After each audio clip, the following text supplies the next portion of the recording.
We start with some good news today from local health officials. They're reporting no new deaths. So the coronavirus death toll in our county remains at 209. Good evening and thanks for joining us tonight. I'm Steve Price. And I'm Marcella Lee. Alicia Summers has the night off. The County Health and Human Services Agency is also reporting an additional 4,363 tests, about 150 less than yesterday. The goal is 5,200 daily. About 4% or 174 of those came back positive. That brings the overall total confirmed cases to 5,836. Now, as the county and state begin the slow process of reopening, a lot of people are getting anxious to get back to their normal lives. And for many, that includes going to church. Going back right now, though, would mean defying guidelines by the state and county. But some faithful followers we spoke to explained why they don't believe those rules apply to them. News 8's Monique Riego has more from the pastors that are holding services. Well, first off, we want to mention that state and county health leaders are still urging people to stay home, not gather in large groups, and to socially distance. And that's part of the reason why churches like St. James by the Sea here in La Jolla are continuing to hold virtual services. But others have said they should decide how they worship when they want. At a time when state and county leaders are asking people to stay home, Rushing Wind Ministries is choosing another path. Churches are essential because if 7-Elevens are open and liquor stores are open and tattoo studios are opening, people need to hear hope. They need to hear comfort. Fred Zurinsny is the church's longtime pastor. I'm just saying that people that are depressed, that are getting laid off from their jobs or fired or whatever, they have access to alcohol, but they don't have access to churches. Today, the Oceanside Church led an outdoor gathering before heading inside for services. We'll try to keep everybody socially distanced once they go into our building. Whatever they do out here, that's between them and God and, whatever. Some people feel more comfortable with the mask, some people don't. So it is what it is. They weren't alone. In Chula Vista at Hilltop Tabernacle, Sunday services were also held. But church leaders didn't wish to speak with anyone. And while worshiping is important to many people, most churches are continuing to hold virtual services to avoid any risk of adding to the coronavirus issues. First and foremost, our Constitution protects the freedom of religion, freedom to protest, freedom to gather and worship. Christopher Rodriguez is an Oceanside City Council member. I believe that we have a moral and spiritual obligation to defy unjust laws.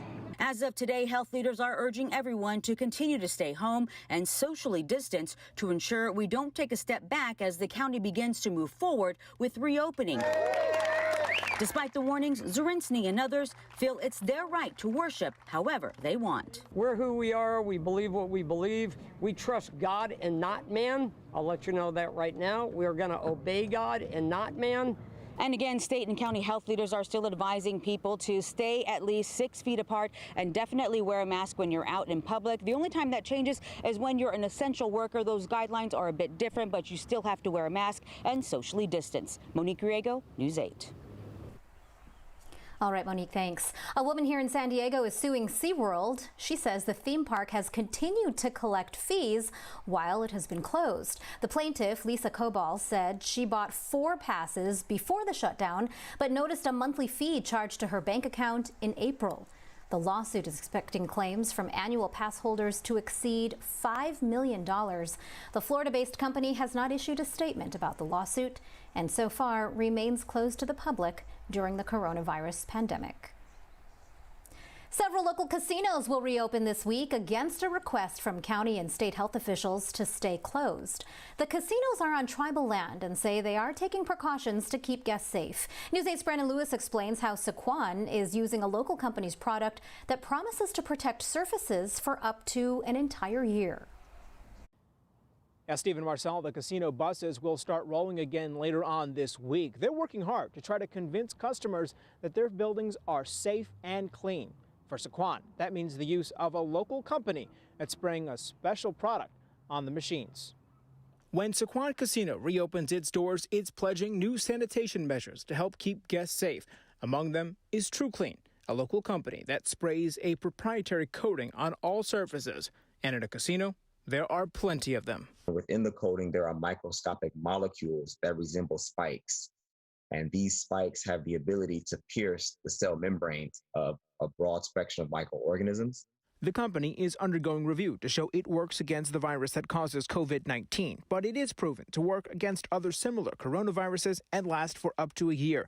The goal is for TruClean to act in conjunction with regular cleaning practices. When you use our surface coating, the coating itself is going to control the microorganisms, and you constantly have to wipe it down with the microfiber towel and water to remove any of the dead cell remnants from that surface. TruClean is already used in airports and schools around the world, but more businesses are expressing interest because of the pandemic. Many have to convince a skeptical public to return. Local casinos are on tribal land and don't have to follow the county or state's phased reopening. San Diego health officials aren't fans of the casino's decision, and Governor Gavin Newsom asked tribes to reconsider. So far, they're not backing down, saying they meet or exceed health guidelines, pointing to the use of products like TruClean to help keep guests safe. What really sold them was we do an on-site testing demonstration where we went to a machine and they said it was clean. But when we did the test, we actually came up with a high number. And then when we put our coating, within 15 seconds, that number dropped to below 50.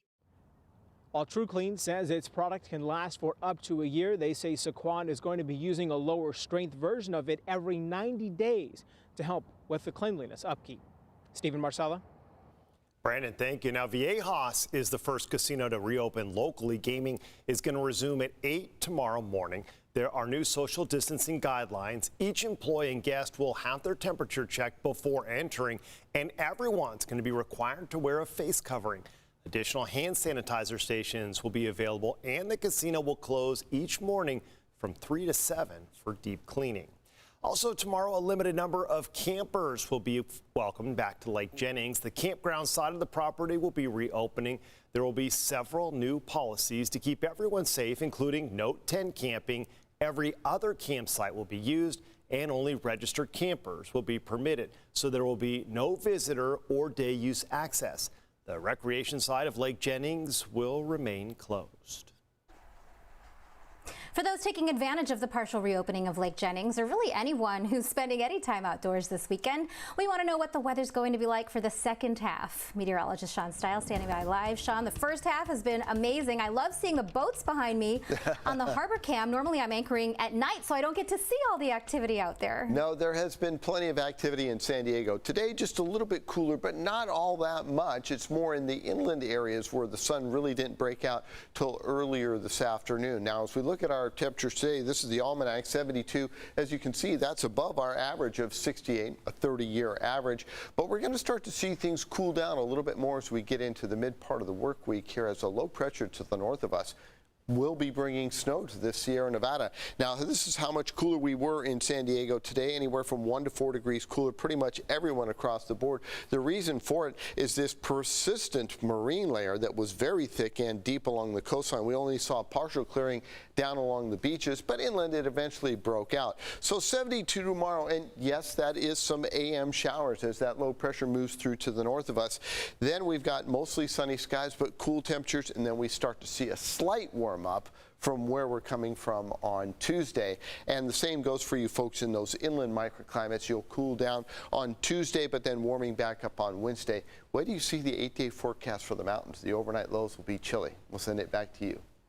All right, a little rain, a little sun, and chilly. Something for everyone. Thanks, Sean. Coming up, thick black smoke fills the Serra Mesa sky after a house fire there, plus a dozen firefighters injured in a massive Los Angeles explosion. We'll have an update on their conditions. And it's graduation time, and we want to honor some of our local seniors. If you want to send us your grad's photo, like Bailey there, all you have to do is text the word GRAD to 858-571-8888, and you'll receive a link.